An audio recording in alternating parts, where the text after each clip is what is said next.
Organizations struggle with scaling and replicating EC2 instances quickly. There's a need for an efficient solution to ensure consistency and reduce deployment time. Cloudshot meets this need by offering a platform that simplifies EC2 cloning and deployment, ensuring faster and more consistent results. Let's get started by launching an EC2 clone.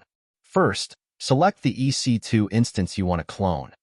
Then, right-click on it and navigate to Cloudshot AWS. Then click on Launch EC2 Clone feature. A pop-up screen will appear. You can clone multiple EC2 instances at once. Let's start by cloning a single EC2 instance, then click on Deploy to AWS. You will receive a message that AMI is being created. It will take some time. We will notify you once completed.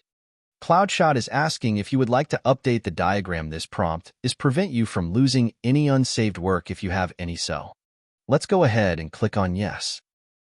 A pop-up screen will appear asking if you would like to start real-time monitoring, then click on Yes. And also, if you want to learn about real-time monitoring, check out the real-time monitoring video.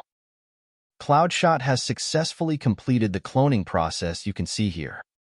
You will also receive notifications that the AMI has been created. Thank you for watching.